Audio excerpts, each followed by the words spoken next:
Hello YouTube, I'm getting ready to start on my next project. Behind me I got the skeleton wall breaker that I built for my wife a couple months ago. I like a lot of things about this piece. I like the color, the depth, the three-dimensional, the almost sense of it actually coming out of the wall, out of the picture towards you. Obviously my wife loves everything about it. She loves, the color, the design choices in it. She loves the natural flicker, lantern. It gives that little extra, piece of like realism, I guess you can say, for what the piece is supposed to be, mimicking, I guess you can say. Well, after I got done with it, we were sitting there talking, thinking, well, is there any other ones I can make that's kind of in that same kind of category as this one? So we brainstormed back and forth and kind of thought of a few things. And we think we might have come up with an idea that we think is going to be really cool, really unique, kind of original. It's not going to be just like this guy. It's going to be kind of in the same category as far as it's going to have a picture frame, it's going to have a skeleton. But instead of like this one right here, almost giving you like the sense of motion, like he's coming towards you, these are going to be posed, like a posed portrait per se. So it's going to be like a 3D image portrait style picture. So I hope you enjoy this video. All right, we're out here in the shop with our starter kit, I guess you can say, because we still got to get a few more items in order to complete these 100%. But like I was saying, we're going to be shifting gears just a little bit.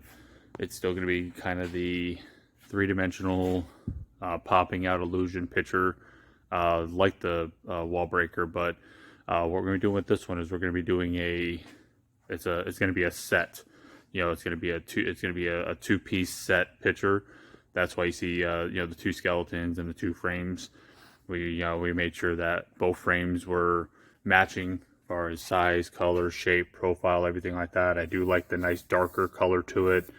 I don't know if I'm going to be able to keep this piece in here. I think it kind of closes the area up too much. Only time will tell.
Alright, one thing I need to do for my back piece, I'm going to do the same thing I did with the other one, where this whole back piece is a piece of wood.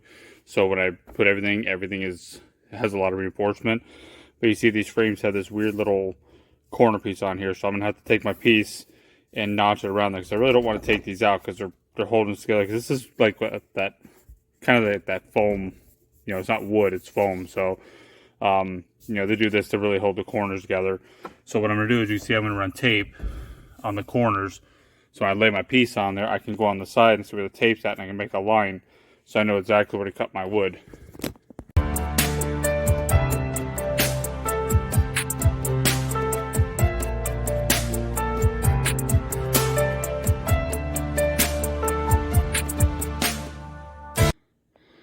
Alright, you see what I did here? So I just cut it to go around those. I marked which one was the top. I based the top off where the original hangers were screwed in. I figured the hangers were up here, so obviously that was the original top of the frame. But now I'm gonna have to do this on both frames individually, because I'm gonna guarantee that these things are not gonna be identical from frame to frame. So I'm gonna have to mark top 1 and 2. So let me get the other frame done, and then we'll go to the next step. Okay, what I essentially was doing here was that back piece that you saw me cut out of that right there, and the thing that I lopped corners off of. I took that and the original piece that was originally in the center of the frame to begin with, the back piece. And what I did is I put some caulking all over it, and then I screwed that piece to the back of the frame, laid it on the floor so I can make sure that that center piece was centered within the frame like it's supposed to be, and let it dry overnight. And what I did is that gave me essentially this right here. So now this piece right here is attached to this piece, by some caulking on the backside to attach two pieces. And the reason I'm doing it this way, kind of like I did with the wall breaker, is I don't want this prop suspended from the picture frame, because they are, like I said, they're like that foam kind of stuff. So I want it actually suspended from the actual wood. I want to be able to actually put the the little hangers through the screwed into this wood right here, so this way it supports the weight of this prop better. All right, we're at this point. I have two things. One of them is kind of a preference, and the other one is kind of an issue that I had to figure what I was going to do about it. First one is the backer piece. One, do I want the back piece or no back piece, depending on how I'm doing it now. Because with the back piece, I kind of like it. It gives it a little extra material to kind of close it in some, so that's less material I got to put in this area to hide and disguise all that. But the problem is for it to look okay, if I put it to where the ribs are way over here, you can see it kind of, it still doesn't exceed the frame, but it kind of puts it up high on the frame. But I can't necessarily have it down here, because then how am I gonna transfer the dress into this area? And I can't just have it run up underneath the lip here, like come here, because the illusion means it's supposed to look like it's coming through the picture, not in front of this part and then over the rest. That wouldn't make no sense. So it's kind of, now I'm at a preference of which one do I really want to use. The issue I ran into is the arms, because the little mechanism that holds the arms in, those mechanisms only allow the arms to go up and down like this. They don't allow them to do any of this. Well, unfortunately, for me to make it look semi-natural, holding a bouquet of flowers, I gotta have the arms to where they bend. It's not cooperating with me. Bend inward like this, so they got to come in, and that's not going to let me do that. So I went ahead and removed all the hardware that's on there. I'll just get them at the pitch that I need them to be, and I'll just run a screw through the back of the shoulder blade right here through this plastic into the ball socket right there, and that's what's going to lock it back to the skeleton where I need it to be. And then when it comes down to this area, I'll probably run a screw from the back side through into this part of the bone right here, and that's what will lock everything together here. And then obviously this will be wrapped around the bouquet once I bend these fingers and all that kind of stuff. And so that's how I'm going to handle that. But I just got a couple decisions to make on that back part, and then once the rest of the materials come in, I can go ahead and continue the process of these. Okay, I went ahead and decided to use the border. I think it's just gonna make it look a little bit better versus like the wall breaker. I used that picture, that poster, so I was able to cover all that stuff with something. This, I'm gonna have to find ways to really dress all this whole area right here up. So that border right here is gonna take up all that extra. I only have to really touch up just a little bit that you'll see around the skeleton, which will be the dress once the dresses come in. I made two lift blocks that were identical. I put them side by side. When I cut them, sanded them, put a trough in them, for the backbone, so it sits down inside there. So this way they both have the same amount of distance, from the picture forward and all that. So I'm gonna go ahead and get ready to start attaching those, and then keep moving along. All right, got the skeletons attached. What it ended up doing is I got one screw right here. That'll end up being covered behind the dress. And then when I originally took it apart, those two screws in these little sleeves, I guess you can say, that held the back and the front together where the rest of the backbone went. I just ran screws through the back into those. So I'm anchored at the bottom, I'm anchored at the top. Now what I'm gonna do is right here where the ribs come down, I'm just gonna use, like I did on my other one, I'm just gonna use hot glue and just put a nice generous thing of hot glue here, and let the ribs sit in it and dry, and that'll hold them still, and then I will drape everything over it after that. Alright, I went ahead and picked up a couple different flower arrangements as far as colors. I got a kind of a nice dark purple kind of color, a really dark red kind of color, and then obviously just a white color for obviously the bride. This is clearly for the bride. These I'm not sure which one I really want to use for the widow one. I guess it all depends on which one looks best against the dress that we're going to use for it. So I got those picked up for something to work with. My original plan was to drill a hole in the back socket here, but since I have these things now anchored and I have them glued in place, I'm not going to do it that way. So what I'm going to do instead is, since I have the hole in the shoulder right here, you can see it kind of right here, that the original, you know, little adjuster thing was in. What I'm going to do is when I put the arms in and I get them where I want them or how I want them, I'm going to take a magic marker, I'm going to mark where that is.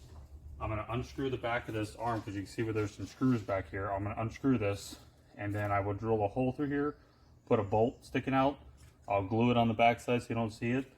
So when I stick it back into place like this, I'll be able to run it through that little hole and just screw it on.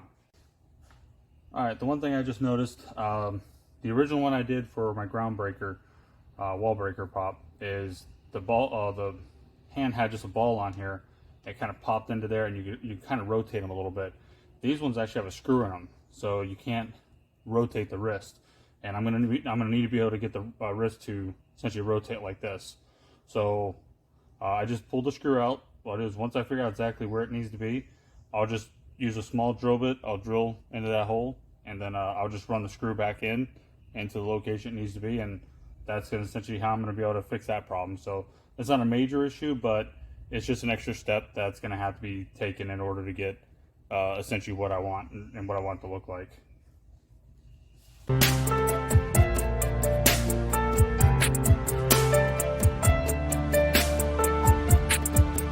All right, you can see that my plan changed pretty quickly. Instead of doing a bolt, I just I still drilled the hole, but I just ran a larger screw into it to lock it in place. And then to try to get these out a little further, I just heated up that little flange that the arm is screwed to with the torch real fast. Just kind of pushed them out and let it cool down. I'm probably gonna do a little bit more of that, but I want to start shaping the hands first and figure out how they're gonna hold the bouquet first before I do any more bending and flexing and all that stuff of them. All right, I got one of them kind of roughly done. You see where I got the fingers bent to kind of go around the flower. I kind of had it to where the hands are actually kind of going around each other and then around the flowers. I don't know if I'm gonna have to push this up a little bit or what, but I might have to loosen this screw on this hand and kind of tweak it a little bit more. But you see where I got the wrapped around the stem of the flowers. Then obviously I got to decide how I want the arrangement to sit. But I got the first one kind of roughly done. Now I just got to do the next one. Essentially how I'm doing the hands is kind of like I did on the Forever Rose gift that I gave my wife. Is I'm taking this little wheel right here. I'm cutting the knuckles. Not all the way through, about halfway or so through. Taking a lighter and just holding a lighter on the bottom side here just to soften it up. Bending them to where I want them to be. I'm trying to give them the look like, you know, not perfectly straight like that because they're going at an angle. So I'm trying to make it to where the fingers, the top one, and then they taper down. And then as I'm doing one finger at a time, and then as I heat it and bend it, I dunk it in the water, cool it, then I do the next finger. And that's how I essentially did the fingers on that. So I'm going to go ahead and start on the two hands for this one and see how it looks.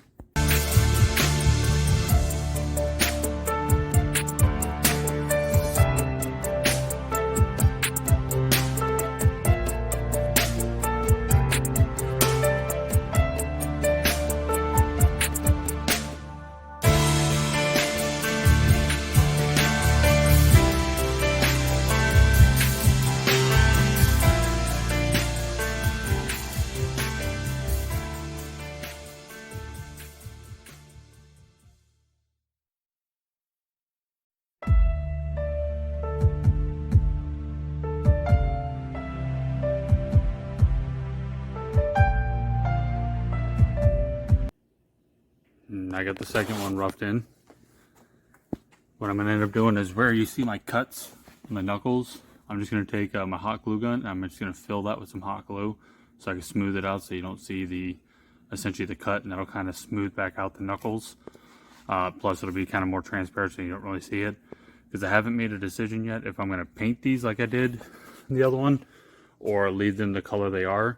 I'll make that decision as I move further along, but so far I got the flowers to where they're able to be put into the hand. So now it's on to the next couple items I got to figure out. Went ahead and pulled the bouquets out. What I'm going to do is I'm going to go ahead and get these painted. Now my plan is to paint these with more of a natural color and not so much like some off the wall color. The gold worked out great on the other one, but I want these to be a little more, natural, more realistic. So I'm going to be kind of painting them and then slightly, I wouldn't say aging them, but kind of give them the look like, they're natural in a way. And then I'll do some extra painting like around the eyes, make sure those are blacked out again and all that kind of stuff. And then I'll get ready to start the assembly process with the fabrics and all that kind of stuff. All right, we're getting ready to start the paint, but before I actually paint the skeletons, I want to do a couple tests, to make sure that I have the color that I want to go with. What I ended up doing is I ended up just going online and Googled skulls, skeletons, that kind of stuff. And I found one with a color that I kind of liked, so I screenshotted it. I'm going to show that picture real fast.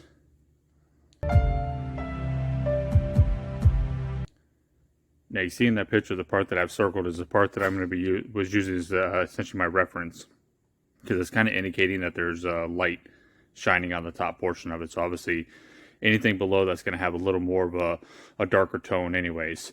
So what I did, I went to a paint shop that's next to where I work, and I picked up a few of their paint cards, and the one that I ended up going with is this one right here, this 0910 right here, sorry, which they're classifying that is Western Sky. I don't know if it's going to be the same at every paint place, but I'd have to imagine the names are probably going to be the same. The codes might be a little different. And then what we did is we took that, obviously we didn't mix the paint yet, but we took the card and then we went and picked up a stain. We used a dark walnut stain and we just kind of dapped it on there, and then I held the phone up against it, and I liked the way it looked. So I got home and I'm starting my test subjects. This right here is painted with the base and that stain. This one's painted with just a white like spray paint, or not really a white spray paint, more like an almond spray paint to be correct, with that on there. And this is another paint that I have that's a little bit kind of lighter color, you can see right here. But I really don't like these two. They seem too dark. I like the way this one came out after I got done rubbing the stain in there and all that. It kind of filled in some of the nooks and crannies. I think it actually kind of looks pretty good. So that's the color I'm going to end up going with. So I'm going to go ahead and get the skeletons painted, and then let's see how this works out. You see I got it all painted. Now I like to use those Harbor Freight spray guns. I like them because I'm not painting a car or anything like that, so it doesn't have to be flawless, if you know what I mean. But you can spray them. It coats quickly. You get them sprayed fast.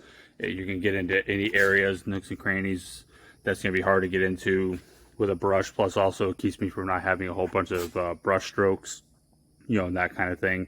So I like to use the spray guns for that. Now I went ahead and decided to start the, I wouldn't necessarily call it the aging process, but more of the trying to give them that natural look that I'm kind of going for. So I went ahead and got started on this one. So you can see what I got going on here. Kind of the same thing. I used the spray gun. The spray gun allows me to get the stain on there quickly, evenly throughout the entire thing. Allows me to get into all the nooks and crannies easy. Then after I got sprayed, while I was cleaning the gun out, I was giving that stain a little bit of that time to dry, do its thing. And then I went ahead and came back, took a rag, wiped it down. Obviously wiping it down leaves a bunch of marks on it, like little straight lines. So then I did a little tamping, like a little tapping with it after that, and that's what gave me like these nice, inconsistencies with it. So this way it doesn't look so symmetrical or so even. You don't see the brush, almost like brush strokes essentially. Now I went ahead and painted the eyes, painted the teeth. What I did, I took a little bit of the paint from that I painted those with to do the teeth, so the teeth would stand out a little bit. And then what my next plan is after I get them to where I like them, I'm going to go ahead and put some clear on them. The clear is going to help lock everything in, into the state that they're in. So this way I don't got to worry about accidentally rubbing anything off or anything of that nature. And then the other thing I got to also keep in mind that this is going to be dressed, with a wedding dress and all that. So the only thing you're really going to see is the hands and kind of more or less just the face, because this is going to have like one of those like veil kind of things on top of it. So you're really only going to probably maybe see a little bit of this, and this. So doing the whole thing really not necessarily necessary, but I want to go ahead and do the whole thing so the whole thing is consistent. So this way it looks much nicer with the finished product. But this is where I'm at so far, and I'm going to go ahead and get started on the second one.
All right, they're both done.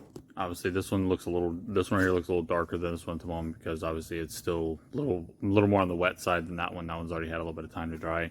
But my next plan is but this one's going to be the widow, and she's a widow, she's sad. So what I'm gonna do is I want to kind of give it like the look like she's crying. So what I'm gonna do is I'm gonna try experimenting with using my hot glue gun and maybe see if I can make some tears that kind of will hang out a little bit. If I don't like that, then I'm just going to spray a bunch of black paint here and let it run out and just kind of let it run, along the, the bottom areas of the skull, to give it that look like, she's crying. And then, when you have the veil over top of it, you should still be able to see that with no problem. But what I'm going to do is once I get everything to where I think I like it, then I'll go ahead and put that clear coat spray on there so I can lock everything in place, as far as the colors, make sure nothing gets rubbed off or anything of that nature. And then it's just a matter of starting to do some assembly. All right, I got those tears done. I just used the hot glue gun.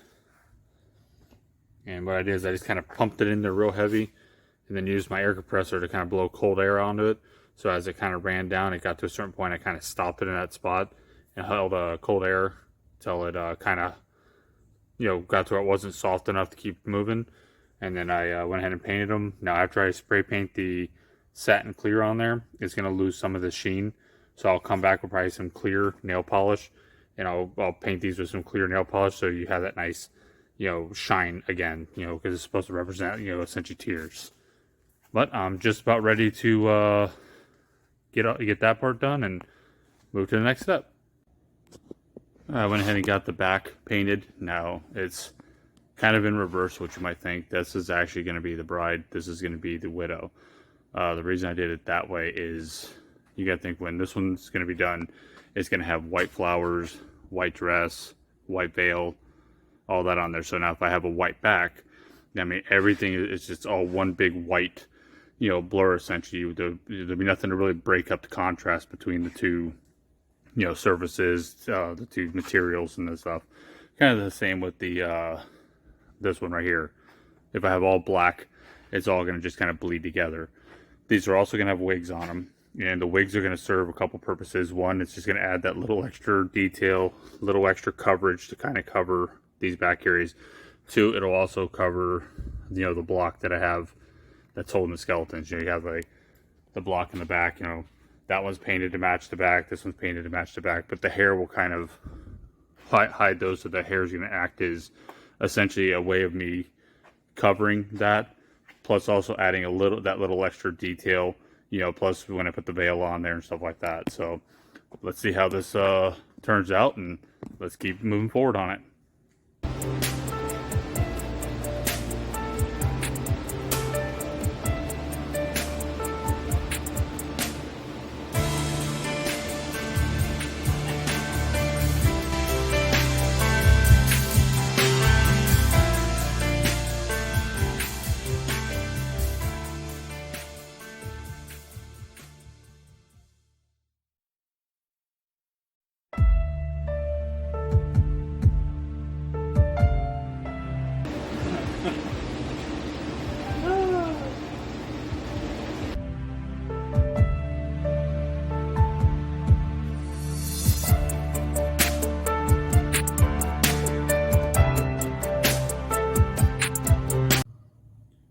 yeah, I put the wigs on here. I'm hoping once I do the veils and all that, it kind of helps because right now at this moment I'm not really digging it too much, to be honest with you.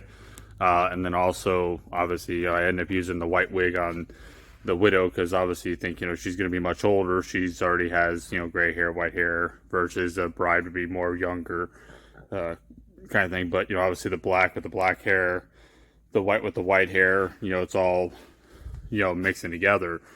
So I don't know if I'm going to have to rethink my strategy, or maybe I'll just do a completely different color for the back that is not white or black. Maybe I'll do like a red or a blue or something like that, something that'll allow those colors to also come out. So I might have to rethink my my logic in the color coordination. So I chose a reddish color. Hopefully this actually looks much better. I also got to keep in mind, I wasn't even thinking about it, I'm going to have that border on here, and that border is almost going to come down to here. So realistically, I'm only really going to see probably like this much, like this little square worth. I mean, when you're up at an angle, you'll see it through here, but I mean, it's not like you're going to see like all that. So I probably could have stuck with the other color, but I'm just going to go ahead and leave this as it is. I got the dresses in. I'm going to go ahead and start, pulling the hands off, start putting those on there, figure out how I'm going to drape them, make them look, and then I can put the covers on, and let's see these things start to come to life.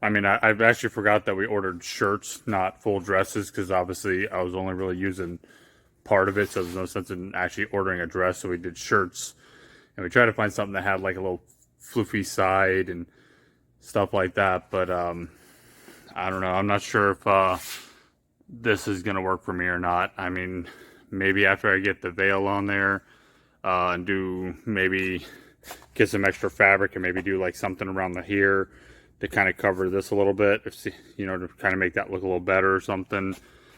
I'm gonna have to think about this one for a little bit and see if I'm going to go another direction with the outfit.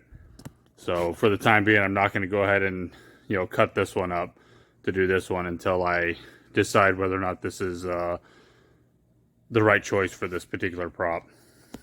I think we come up with a solution to salvage what we have here, because we've already got this, so I want to continue to use it if possible, because I kind of like the little side shoulder things here.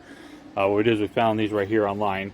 They're like just like a neck collar with a little medallion in it. We picked up black ones and white ones. We picked up two of each, 2 whites, 2 blacks, because I'm going to use one black one for the neck, and then I took the other one, I cut it in half. I cut the those stuff off the one side, and that's going to go right on here to kind of hide like this part of the shirt that I really don't like. So that's going to go around here, and that'll also kind of come up here to kind of hide a little more of the wrist. And then what we're also going to do is, we like the red medallion in it, and these came with a black one. So since we ordered 2 of the red ones, we're going to go ahead and we're going to take this one and we're going to mount this one onto the white, so this way it kind of ties the 2 props together. So I'm going to go ahead and start mounting the pieces on there and see how it turns out. Alright, so what I'm going to have to do is with the flowers, the weight of the flowers, and even I got the screws as tight as I possibly can, the elbows still kind of want to move a little bit. It'll probably be just fine, but I hate for them to like move too much. So I'm gonna put the bouquet in first. I have a piece of fishing line so you don't really see it. I'm gonna run that up and around the neck and tie that off first, so this way I know that the arms are gonna stay put where I want them to. And then I'll put that little collar on there and glue that in place. And what that's gonna do is between the bouquet and then that neck piece, you won't see that piece of fishing line. And then once I'm happy with the way everything is sitting, then I'll put those screws through the back into the elbows of the arms to make sure that they're locked into place right there.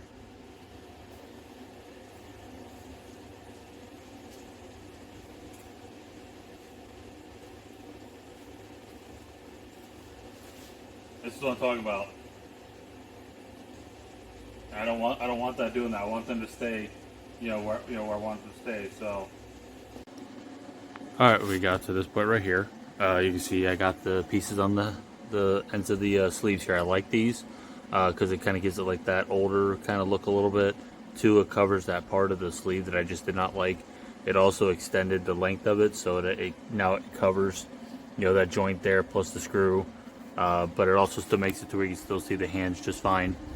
That piece of fishing line I was talking about, you can see it's kind of tucked up inside there. You'll never see that unless you're really looking for it. I got the little, the little collar piece on here. I kind of like it because it kind of looks kind of Victorian, I guess you could say, where it kind of has the part that kind of goes to the bottom of the bottom of your head essentially, and then right across the shoulders and across the dress here. Like I said, the other red medallion that came with the white, the other black one, is going to be glued to the white one. So this way it ties the two props together. You can also see where when the wig comes down, it hides everything, even with the wig being up a little bit. You can see where that piece goes back here. It hides the bracket that holds the skeleton to the board. But with the hair on there, it hides all that. So I just need the veil to come down. We'll see how that looks with that. But I'm going to go ahead and do the bride now with the white dress. And I'm going to show the process of putting that one together. So let's get started on it.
Okay, we're getting much closer.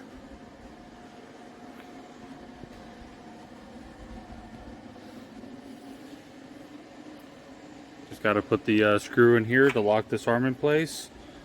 Put the black frame around it, anchor that, and then just get the last couple details, and then we will see the finished product. Well, the last piece has finally shown up. I got the bails, for both props. So I'm going to go ahead and I'm going to get the hair glued into place. I have a mark up here, where I'm going to be setting it. So I'm going to go ahead and get those glued on. And the next time you see these, they will be fully completed.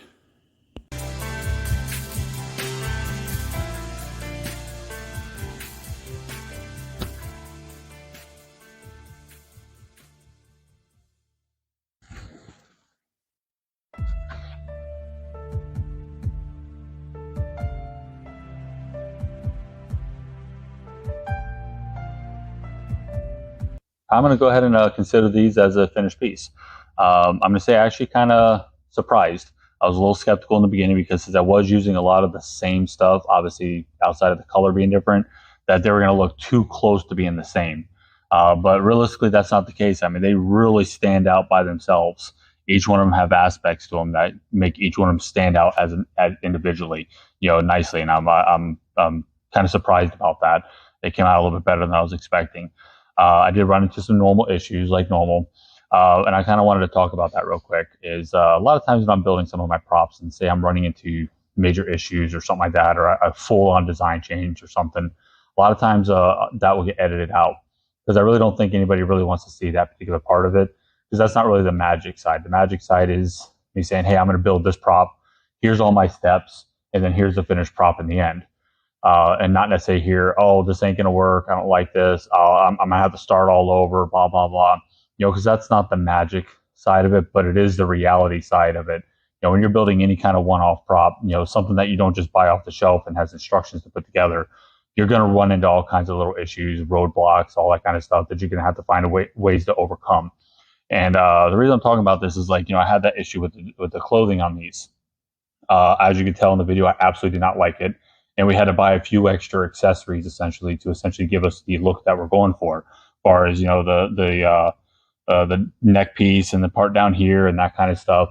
And the reason I'm bringing that up is because if say like I just turned the camera on, I said, hey, I got these all done. I like the way they look. They turned out phenomenal. Leave me a comment. Tell me what you think. Blah blah blah blah blah.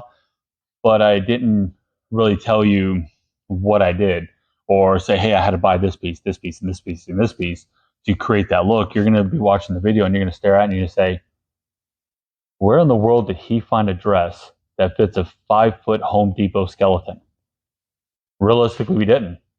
We could not find anything that worked. And, we were trying to go with a little bit of like a turn of the century kind of period look. And, they have different features on them that in order to make it look right, we had to have. So I just wanted to bring that up just to say, if you're going to build something, you're going to run into a roadblock here and there. Don't get discouraged. There are so many products out there. There's so many things out there. And they don't have to be related to each other. They could just be random items. But as long as it looks like something that you can use to fix, where you're at with your project, you can't go wrong. And there's one other last little detail that we ended up putting on these that I didn't talk about at all while we were doing the making the video. So I want to save it for the very end. But it's it's a little detail that we put on here that we think is going to really make these things pop. So let's go ahead and show you that. All right, we went ahead and put lights inside the flowers. Now they look a lot better to the naked eye than they do on the camera here, because in the camera it's making it look like the white one's just like a big old blob of white. But if I get the camera closer, you'll be able to see the details. You actually see the details of the flowers pretty good. The Widow was a little tricky because with the darker color, flowers, the light does not shine through the dark purple at all, period. Not even a little bit. So I had to make sure all the light was projected on the lighter color flowers on that particular one. But you can see, get a little bit closer. You can see the detail of the flowers stand out. You can see the medallion. You see the facial features.